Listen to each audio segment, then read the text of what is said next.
8 ans plus tard, l'air est lourd de la puanteur âcre des débris en feu. Fleming, un homme marqué par les rides de la fin de la quarantaine, observe à travers des jumelles le visage figé dans l'horreur. Du cœur des décombres en flammes, une silhouette humaine, Simon, émerge, irradiant d'une lumière surnaturelle. Il avance avec une lenteur inquiétante, entouré d'un brasier intense et tourbillonnant. Les yeux de Simon brûlent d'une intensité rouge sang terrifiante, fixés sur une horreur invisible. Autour de Simon, la lumière s'intensifie, s'enroulant en un tourbillon éclatant qui s'étend rapidement. Les cieux s'embrasent dans un spectacle spectaculaire, reflétant l'énergie chaotique qui tourbillonne en contrebas. Une colonne colossale de lumière éclatante jaillit, transperçant le ciel sur des kilomètres, tel un phare sans fin. La puissance pure de la lumière s'étire jusqu'aux cieux, un spectacle à couper le souffle et terrifiant. Depuis la colonne colossale, d'innombrables êtres de lumière descendent à une vitesse vertigineuse, filant vers la terre terrifiée. Leur forme rayonnante illumine les ruines effondrées de l'ambassade, projetant de longues ombres dansantes. À mesure que les entités lumineuses approchent, une peur glaciale s'empare des foules terrifiées en contrebas. Les gens s'effondrent, se désintégrant en tas de poussière au passage des êtres de lumière, un jugement funeste en train de s'accomplir. L'air se remplit de l'horreur silencieuse de leur dissolution. Témoignage terrifiant d'une puissance irrésistible. Au milieu de la foule chaotique, le visage désespéré de Fleming, marqué par une profonde angoisse, tente de percer la panique. Ses yeux, grands ouverts dans une supplique désespérée, se fixent sur Simon, une prière muette s'échappant de ses lèvres au cœur de la scène tumultueuse.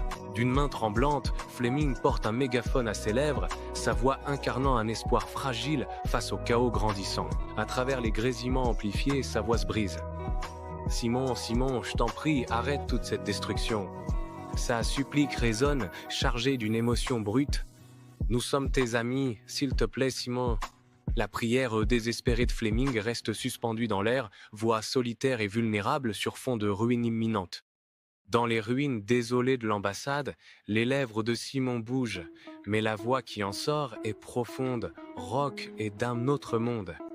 Simon déclare « Je ne peux pas arrêter. Ce n'est pas moi, mais le ciel.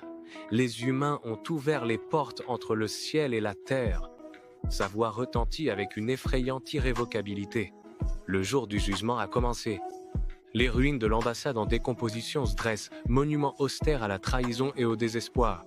La voix de Fleming, brute et désespérée, déchire le silence, faisant écho à la dévastation. « Mais pourquoi nous? Nous sommes tes amis ?» Sa supplique retentit, témoignage d'une confiance brisée. « Que pouvons-nous faire? Que devons-nous faire ?» Il s'écrie, sa voix une question désespérée qui résonne en écho. Chaque mot brise le silence, écho désespéré de son angoisse. « S'il te plaît, Simon, aide-nous » supplie-t-il, sa dernière prière planant lourdement sur les ruines.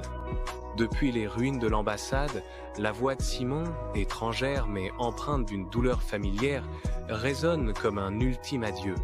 Il se retourne, s'éloignant lentement, silhouette solitaire face à un bouleversement cosmique imminent. Un gigantesque tourbillon de lumière, désormais large d'1 kilomètre, suit chacun de ses pas, engloutissant l'immense ciel au-dessus. Ses derniers mots, un murmure déchirant. « J'aurais aimé pouvoir. S'il vous plaît, dites à Sarah, Eric et Lily que je les aime. » Le ciel se transforme en un abîme de lumière tourbillonnante, la silhouette de Simon s'effaçant au cœur du maelstrom cosmique. Un jour de janvier, morne et gris, la pluie tombe sans relâche, détrempant la terre d'un vieux cimetière de Chicago. Un jour de janvier morne et gris, la pluie tombe sans relâche, détrempant la terre d'un vieux cimetière de Chicago. Le tueur se tient debout, chacun de ses gestes calculés avec froideur, tandis que des barbelés marquent la limite de la prison d'État derrière lui. Son regard se fixe sur une pierre tombale, le numéro 7328 gravé dans la pierre froide, une révélation brutale et glaçante. Il se souvient de ce qui s'est passé. Il comprend que ce lopin de terre boueux est sa propre tombe, un espace qu'il occupe désormais, un destin funeste. Ses yeux, vifs et méthodiques, scrutent minutieusement les rangées interminables de véhicules à la recherche d'une cible vulnérable. Il verrouille sa cible sur une silhouette isolée, un homme en parka verte, dont le destin est scellé dans le regard implacable de l'assassin. L'homme, sans méfiance, se retrouve dans la ligne de mire du tueur, présage silencieux de la tempête à venir. David Hirsch, distingué et inconscient du danger, marche vers sa voiture, figure majestueuse, ignorante de la menace tapie. Son véhicule l'attend dans un coin isolé et mal éclairé, un piège tentant dans l'obscurité grandissante. Sortant des ombres profondes, l'assassin apparaît, spectre silencieux et fluide de menace. Un pistolet noir et élégant se matérialise dans sa main gantée, promesse glaçante d'une violence rapide et silencieuse. Sous la lumière crue des lampadaires du parking, un assassin menaçant se dresse, silhouette sombre dans la nuit. David, le visage figé par la terreur, sursaute lorsque l'assassin aboie « Donne-moi ton portefeuille et les clés de ta voiture ». Tremblant, David tend une liasse de billets et les clés de la voiture, suppliant « S'il vous plaît, ne me tuez pas. Tenez, prenez tout ce que j'ai 2 jeunes enfants et une femme. Je n'alerterai pas la police », implore David. L'assassin, présence froide et implacable, prend le téléphone sans dire un mot. Un prélude glaçant à un acte inévitable. D'un geste fluide et maîtrisé, l'assassin lève un pistolet muni d'un silencieux, le canon brillant sinistrement dans la lumière tamisée. Un coup de feu silencieux résonne dans l'immense espace, tandis que le corps de David s'effondre sur l'asphalte, la vie s'éteignant en un instant. L'assassin jette un regard furtif sur la silhouette inerte, une indifférence glaçante gravée sur son visage. La transaction achevée, l'assassin se retourne et disparaît dans la nuit, ne laissant derrière lui que le silence et un froid persistant. Cachée dans l'ombre profonde d'une voiture en stationnement, une femme assiste, horrifiée, à un meurtre brutal qui se déroule sous ses yeux. Sa main, tremblante de façon incontrôlable, cherche à tâtons son téléphone portable, un besoin désespéré d'aide s'allumant en elle. Elle compose le 911, sa voix n'est qu'un murmure pressant, une prière silencieuse contre l'obscurité qui s'avance. La voiture volée s'éloigne à toute vitesse, sa plaque d'immatriculation gravée dans sa mémoire, indice crucial de la tragédie qui se joue. Témoin silencieuse, son appel à l'aide résonne dans la nuit, tel un phare d'espoir dans l'obscurité. Les sirènes hurlent une symphonie désespérée tandis que les voitures de police convergent, leurs gyrophares peignant l'autoroute d'une danse frénétique de rouge et de bleu. 3 voitures de patrouille forment une barrière impénétrable, enfermant le véhicule volé de l'assassin. Les issues de secours disparaissent. Une pluie de balles transperce la voiture volée, brisant les vitres et déchirant la tôle, dans un crescendo violent de destruction.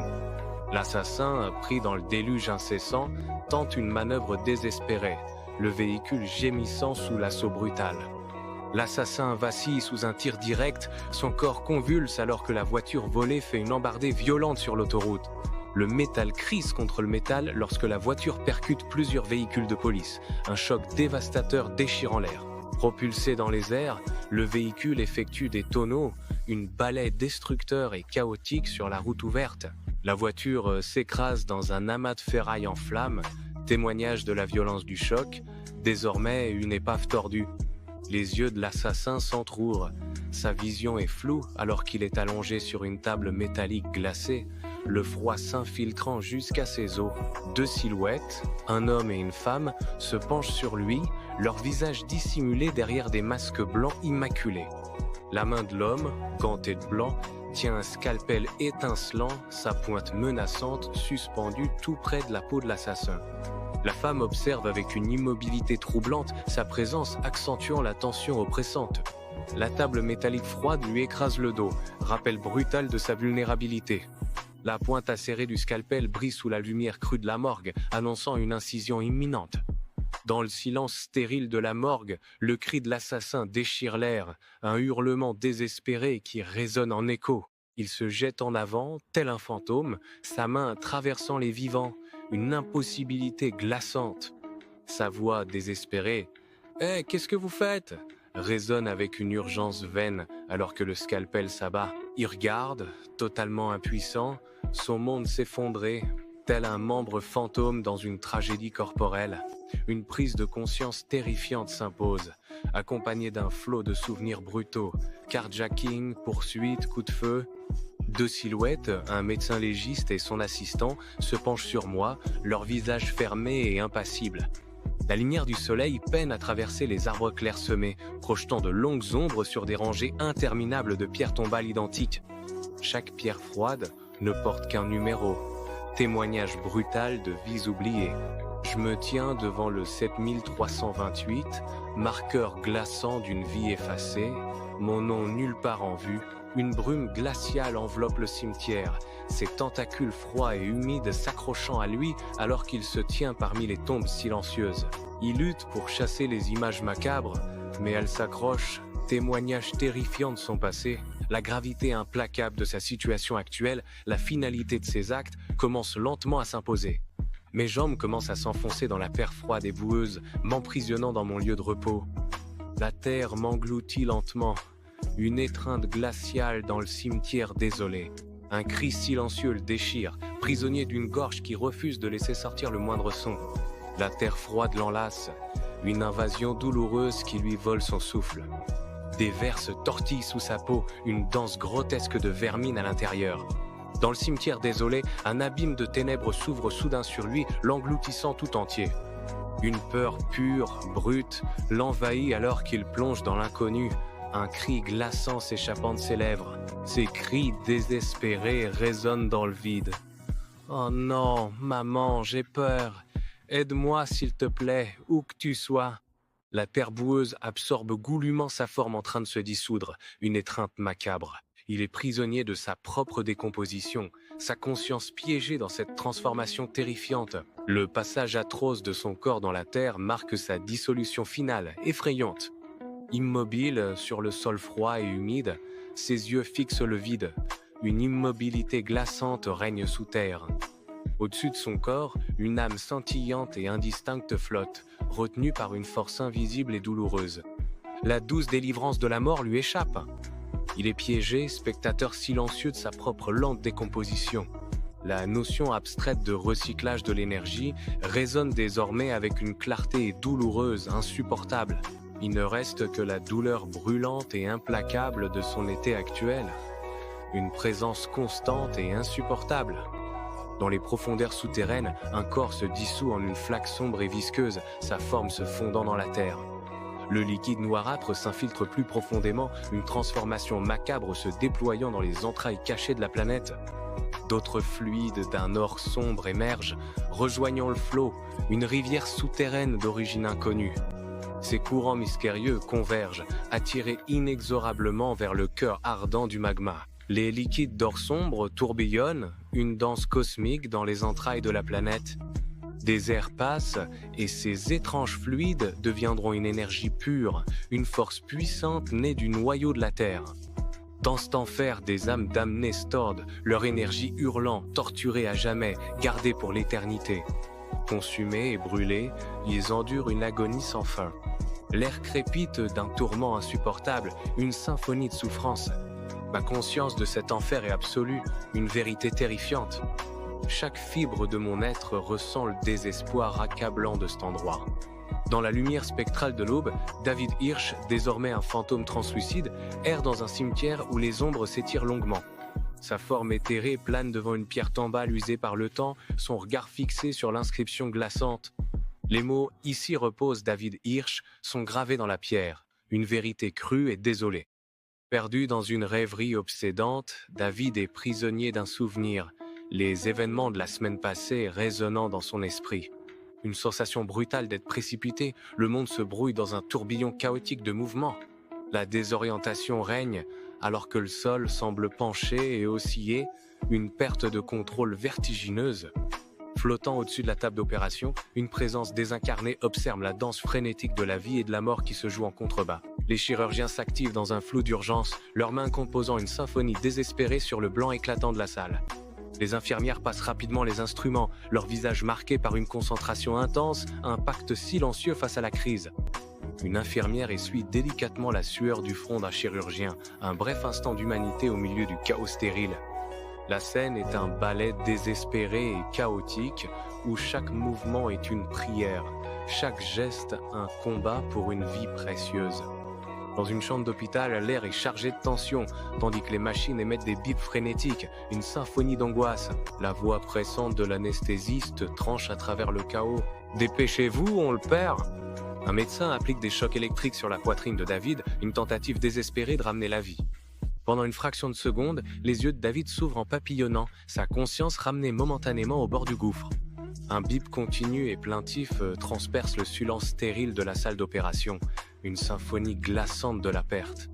L'électrocardiogramme affiche une ligne plate, témoignage visuel brutal de l'absence de vie. Le chirurgien, vaincu, prend une profonde inspiration saccadée, les épaules affaissées alors qu'il s'éloigne de la table. Sa voix, lourde de chagrin, déclare « Il est parti, arrêtez tout, nous avons tout tenté.